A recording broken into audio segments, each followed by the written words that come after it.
মহাকবি গোস্বামী তুলসীদাসের শ্রীরামচরিত মানসের অরণ্যকাণ্ড।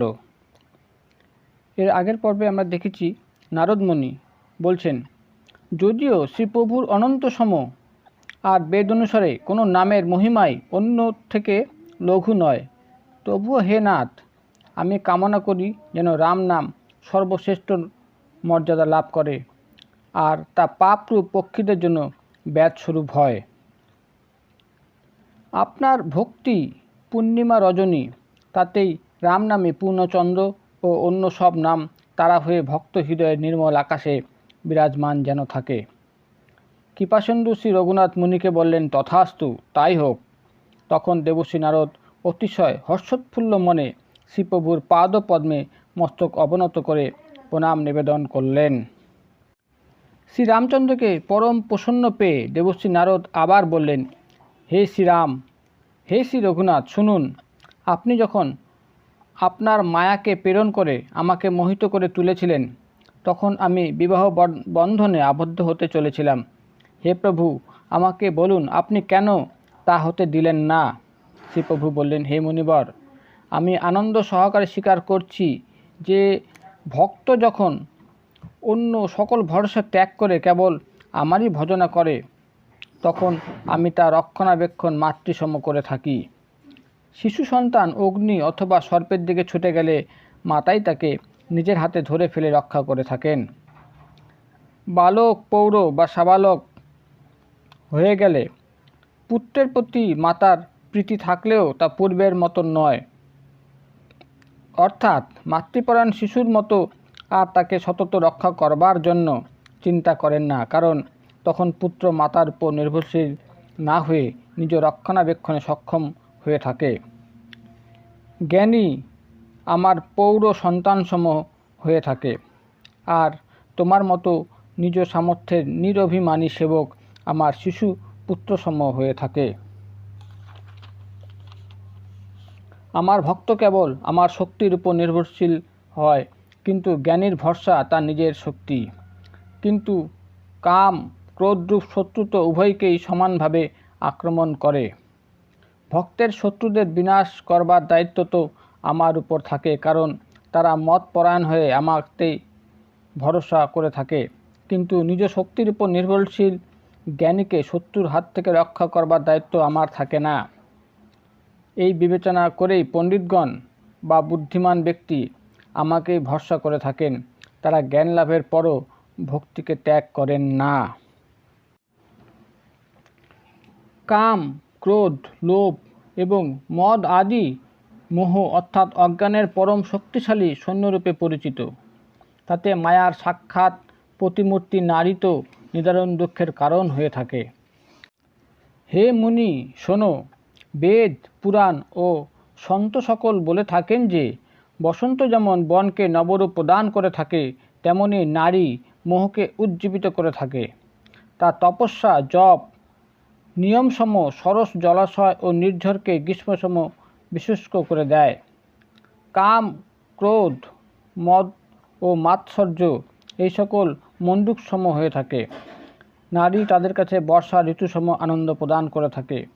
দুষ্ট বাসনা হল কুমুদসম শরৎকাল, তাদের সম্মুখে সুখ প্রদানকারী রূপে উপস্থিত হয়। ধর্ম কমল দলসম হয়ে থাকে। তুচ্ছ বিষয়ে সুখ প্রদানকারী নারী হেমন্ত ঋতুসম তাকে দগ্ধ করে। আবার মমতারূপে কণ্টক গুল্ম নারীরূপ হেমন্ত ঋতুতে সজীব সতেজ হয়ে ওঠে। পাপরূপ পেচকদের জন্য এই নারী পরম সুখ প্রদায়ক ঘোর অন্ধকারময় রজনীসম হয়ে থাকে। বুদ্ধি, বল, শীল ও সত্যসমূহের প্রতি মৎস্যসম হয়ে থাকে। তাদের ফাঁদে ফেলে বিনাশ করবার জন্য নারী বর্ষিসম হয়ে থাকে। চতুর ব্যক্তিদের এই অভিমত। যুবতী নারী সর্ববৈগুণ্যের মূল, তা পীড়া প্রদানকারী ও সর্বদুঃখের কারণ হয়ে থাকে।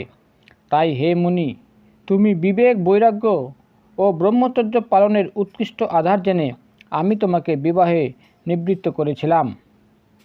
শ্রী রঘুপতির উপদেশামৃত শ্রবণ করে মুনি দেহে পুলক শিহরণ অনুভব করলেন। নয়নযুগল তাল প্রেম অশ্রুতে প্লাবিত হয়ে উঠল। তিনি তখন মনে মনে ভাবছেন, ভক্তের উপর শ্রীপ্রভুর কত মমতা ও প্রীতি। সর্বসংশয় ত্যাগ করে যে এমন প্রভুকে ভজনা না করে সে তো কাঙ্গালের কাঙ্গাল, জ্ঞানের কাঙ্গাল, বুদ্ধিভ্রষ্ট ও ভাগ্যহীন। অতঃপর নারদমুনি বললেন, হে বিজ্ঞান বিশারদ শ্রীরামচন্দ্র, হে শ্রী রঘুবীর, হে ভবভয় ভঞ্জন আমার শ্রী প্রভুদেব, এবার কৃপা করে সাধুদের লক্ষণসমূহ আমাকে বলুন। শ্রীরামচন্দ্র বলেন, হে মুনিবর শোনো, সাধুদের সেই গুণের কথা শুনে রাখো যার কারণে আমি তাদের বশীভূত। তারা 6 প্রকার, যেমন কাম, ক্রোধ, লোভ, মোহ, মদ ও মাৎসর্য এবং বিকার অর্থাৎ দোষ থেকে মুক্ত, অনঘ, কামনারহিত, স্থির বুদ্ধি সম্পন্ন, অকিঞ্চন অর্থাৎ সর্বত্যাগী, অন্তরে ও বাইরে পবিত্র, সুখধাম, অসীম জ্ঞানী, ইচ্ছারহিত, মিতহারী, সত্যনিষ্ঠ, কবি, বিদ্বান, যোগী, সাবধানী, সম্মান প্রদানকারী, অভিমানরহিত, ধৈর্য সম্পন্ন, ধর্মের জ্ঞান ধারণকারী ও আচরণে সুনিপুণ হয়ে থাকেন। তারা সর্বগুণের আধারস্বরূপ হয়ে থাকেন। তাদের সংসার দুঃখ থাকে না, আর তারা সন্দেহযুক্ত থাকে। আমার শরণাগত হওয়াই তাদের একমাত্র কামনা।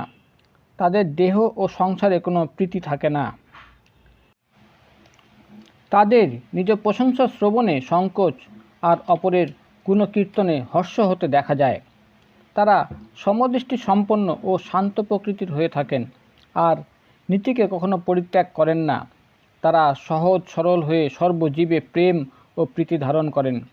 তারা জপ, তপস্যা, ব্রত, ইন্দ্রিয় দমন, সংযম ও নিয়মসমূহে নিত্যযুক্ত থাকেন। গুরু, গোবিন্দ, ব্রাহ্মণ চরণে তাদের বিশেষ প্রীতি থাকে। তাদের মধ্যে শ্রদ্ধা, ক্ষমা, মৈত্রী, দয়া, সন্তোষ থাকে এবং আমার চরণে বিশেষ কাপট্যরহিত সতত প্রীতি থাকে। আর থাকে বিবেক, বৈরাগ্য, বিজ্ঞান ও বেদ পুরাণের যথার্থ জ্ঞান।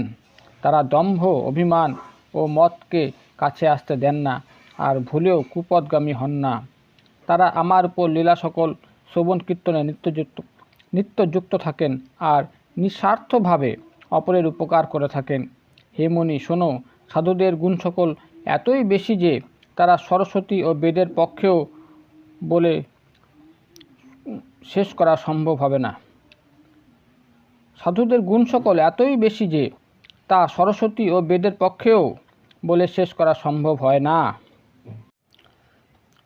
মা সরস্বতী ও শেষ নাগও সাধুদের গুণ বলে শেষ করতে পারেন না। শুনে দেবশ্রী নারদ প্রভু শ্রীরামচন্দ্রের পাদপদ্ম ধারণ করলেন। দীনবন্ধু কৃপালু শ্রীপ্রভু স্বয়ং নিজ মুখে নিজ ভক্তের গুণ সকল বর্ণনা করলেন। অতঃপর প্রভু শ্রীরামচন্দ্রের চরণে বারবার মস্তক অবনত করে দেবশ্রী নারদ ব্রহ্মলোকে গমন করলেন। তুলসীদাস বলেন, ধন্য সেই ব্যক্তি যে সব কিছু ছেড়ে কেবল শ্রীহরির রসে মজে থাকে। যারা রাবণের শত্রু শ্রীরামচন্দ্রের পবিত্র যশগান শ্রবণ কীর্তনে নিত্যযুক্ত থাকেন, তারা বৈরাগ্য, জপ ও যোগ ছাড়াই শ্রীরামচন্দ্রের প্রতি অনন্য ভক্তি লাভ করেন। দীপশিখাসম যুবতী নারী অভিমুখে পতঙ্গের মতো ধাবিত না হয়ে, ওরে মন, তুমি কামাশক্তি ও মদ ত্যাগ করে শ্রীরামচন্দ্র ভজনায় নিত্যযুক্ত হয়ে যাও আর সর্বদা সাধুসঙ্গ করতে তৎপর হও। কলিযুগে সমস্ত পাপের বিনাশকারী শ্রী রামচরিতমানসের তৃতীয় সোপান সমাপ্ত হলো।